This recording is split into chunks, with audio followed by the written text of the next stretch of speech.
Hello everyone, welcome to success with Rai academy. आज है 6 जनवरी 2022 के इम्पॉर्टेंट करंट अफेयर क्वेश्चंस को आज के इस वीडियो में हम डिस्कस करेंगे। तो चलिए अब वीडियो को स्टार्ट करते हैं। तो सबसे पहला हम क्वेश्चन ले रहे हैं कि लोसर महोत्सव कहाँ मनाया जाता है। इसका राइट आंसर होगा थर्ड ऑप्शन, लद्दाख में। देखिए, लद्दाख में लोसर महोत्सव तिब्बती बौद्ध धर्म के पारंपरिक कार्यक्रम में नए साल की शुरुआत में मनाया जाता है। यह लद्दाख क्षेत्र में बौद्ध समुदाय द्वारा मनाया जाता है। लोसर तिब्बती चंद्र कैलेंडर की शुरुआत से 15 दिनों तक मनाया जाता है, जो तिब्बती कैलेंडर में 11 महीनों के पहले दिन को चिन्हित करता है। लोसर एक तिब्बती शब्द है जिसका अर्थ है नया साल। उत्सव की शुरुआत मठों, स्पूतों, आवासीय और अन्य स्थानों जैसे धार्मिक स्थानों की रोशनी के साथ जन्म और निर्वाण वर्षगांठ जे चोंगखापा के उत्सव के साथ हुई है। लोसर त्योहार की पूर्व संध्या भी दिवंगत प्रियजनों के लिए स्मारक भोजन प्रसाद के साथ मनाई जाती है। और भी देखिए, लद्दाख के और भी पारंपरिक त्यौहार हैं, लोकप्रिय त्यौहार हैं, जैसे फ्युआंग तोंगसुडुप महोत्सव, दोस मोचे महोत्सव और हेमिस महोत्सव। चलिए अब नेक्स्ट क्वेश्चन पर आते हैं। नेक्स्ट क्वेश्चन है, ओएनजीसी की नई महिला प्रमुख कौन बनी है। इसका राइट आंसर होगा first option, Alka Mittal. ONGC में निदेशक मानव संसाधन अलका मित्तल को भारत के सबसे बड़े तेल और गैस उत्पादक तेल एवं प्राकृतिक गैस निगम यानी oil and natural gas corporation ONGC के नए अंतरिम अध्यक्ष और प्रबंध निदेशक के रूप में नियुक्त किया गया है, प्रभार दिया गया है। वह महारत्न कंपनी में शीर्ष पद संभालने वाली पहली महिला हैं। वह सुभाष कुमार की जगह लेंगी, जो 31 दिसंबर को सेवानिवृत्त हुए थे। वह अंतिम प्रमुख के रूप में भी कार्यरत थे।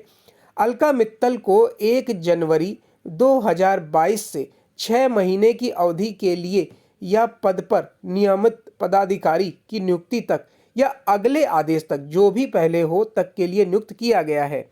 ओएनजीसी मुख्यालय वसंत कुंज नई दिल्ली में है। ओएनजीसी की स्थापना 14 अगस्त 1956 को की गई थी, यानी कि 1956 में की गई थी। नेक्स्ट क्वेश्चन है कि गंजम जिला अब बाल विवाह मुक्त हो गया है, यह किस राज्य में स्थित है। इसका राइट आंसर होगा फर्स्ट ऑप्शन, ओडिशा।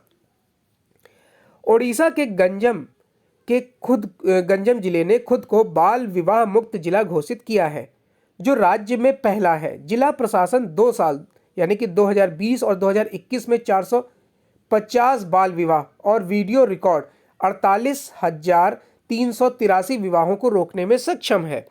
सत्यापन के बाद गंजम प्रशासन ने इसे बाल विवाह मुक्त जिला घोषित कर दिया है।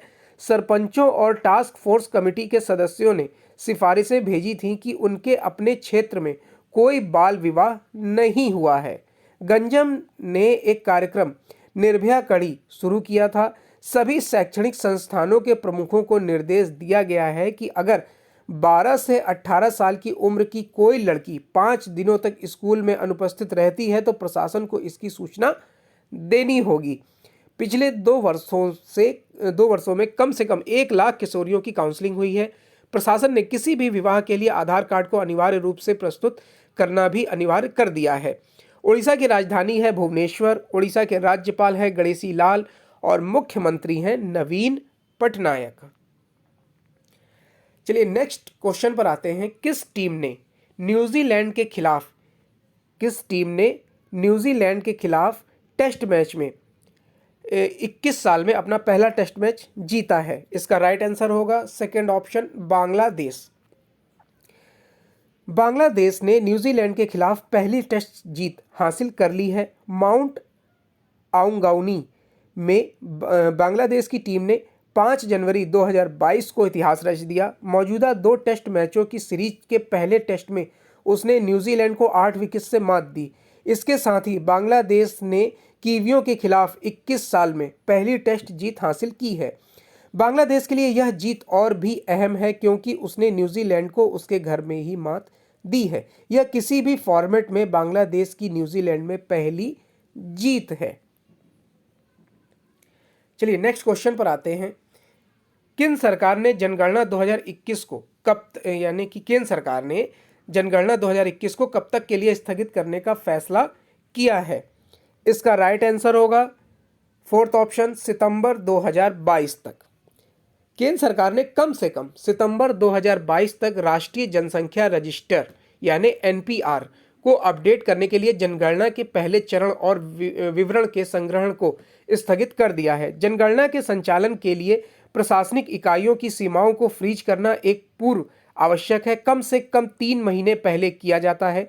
जनगणना 2021 का पहला चरण, जिसमें हाउस लिस्टिंग, हाउसिंग सेंसस और एनपीआर को अपडेट करना शामिल है, अप्रैल सितंबर 2020 से आयोजित होना था।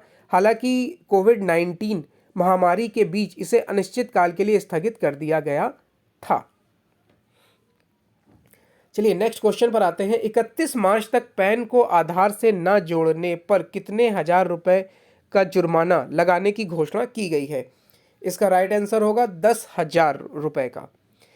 केंद्र सरकार ने 31 मार्च तक पैन को आधार कार्ड से न जोड़ने पर 10,000 रुपए का जुर्माना लगाने की घोषणा की है। यदि पैन कार्ड समय से इस महत्वपूर्ण लिंक को पूरा नहीं करते हैं तो उनका पैन अमान हो जाएगा। यदि कोई शख्स तय तारीख तक यह काम पूरा नहीं करता है तो उसका पैन अमान्य हो जाएगा और उसे फिर से चालू करने के लिए उसे 1,000 रुपये तक देना पड़ सकता है। इसके अलावा यदि कोई व्यक्ति निष्क्रिय होने पर अपना पैन कार्ड का उपयोग करता है तो उसे 10,000 रुपये तक का जुर्माना देना होगा।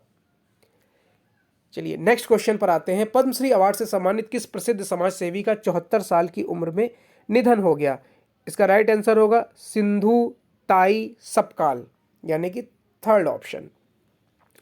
मशहूर सामाजिक कार्यकर्ता और पद्मश्री अवार्ड से सम्मानित सिंधु ताई सपकाल का 4 जनवरी 2022 को निधन हो गया।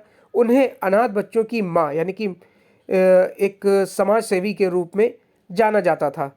सिंधु ताई सपकाल ने अपना पूरा जीवन अनाथ बच्चों की जिंदगी संवारने में लगा दिया। सिंधु ताई 1400 से ज्यादा बच्चों की मां और 1000 से अधिक की दादी थी। नेक्स्ट क्वेश्चन है, यूको बैंक के नए एमडी और सीईओ के रूप में किसे नियुक्त किया गया है? इसका राइट आंसर होगा सोम शंकर प्रसाद। सोम शंकर प्रसाद यानी कि सेकंड ऑप्शन। यूको बैंक के नए एमडी और सीईओ के रूप में सोम शंकर प्रसाद ने अपना पदभार ग्रहण कर लिया है। यूको बैंक भारत का एक प्रमुख बैंक है और इसका मुख्यालय कोलकाता में है। आरबीआई ने एक बयान में बताया है कि यूको बैंक के विभिन्न कार्य मानदंडों में सुधार आया है। साल 1943 में स्थापित यूको बैंक एक वाणिज्यिक बैंक है। चलिए नेक्स्ट क्वेश्चन पर आते हैं कि किसने 2022 के लिए सुरक्षा परिषद की आतंकवाद निरोधी समिति का अध्यक्ष पद ग्रहण किया है? इसका राइट आंसर होगा टीएस, ना कि पीएस। यहां पर होगा टीएस। टीएस तिरुमूर्ति। भारत के स्थायी प्रतिनिधि टीएस तिरुमूर्ति ने 2022 के लिए सुरक्षा परिषद की आतंकवाद निरोधी समिति का अध्यक्ष पद ग्रहण किया है। हालांकि भारत अभी 15 सदस्यीय सुरक्षा परिषद का अस्थायी सदस्य है और उसके 2 साल का कार्यकाल 31 दिसंबर 2022 को समाप्त होगा। आतंकवाद निरोधी समिति की स्थापना 2001 में 9/11 के आतंकवादी हमलों के मद्देनजर की गई थी। संयुक्त राष्ट्र सुरक्षा परिषद के प्रस्ताव ने परिषद की एक सहायक संस्था के रूप में आतंकवाद विरोधी समिति की स्थापना की थी। चलिए नेक्स्ट क्वेश्चन है कि दक्षिण ध्रुव पर अकेले पहुंचने वाली पहली अश्वेत महिला कौन है? इसका राइट आंसर होगा प्रीत चंडी। ब्रिटिश मूल की सिख सेना अधिकारी प्रीत चंडी ने अकेले दक्षिण ध्रुव का सफर पूरा करने वाली पहली गैर श्वेत महिला बनकर इतिहास रच दिया है। CNN की रिपोर्ट के मुताबिक चंडी का साहसिक कार्य पिछले साल नवंबर में शुरू हुआ जब उन्होंने अंटार्कटिका के ह्यूरिल्स इनलेट में से अपनी यात्रा की शुरुआत की थी। तो ये आज का यानी 6 जनवरी 2022 का इंपॉर्टेंट करंट अफेयर क्वेश्चंस का वीडियो था। आई होप आपको ये वीडियो अच्छा लगा होगा। अगर वीडियो अच्छा लगा हो तो लाइक और शेयर कर दीजिएगा। वीडियो देखने के लिए धन्यवाद।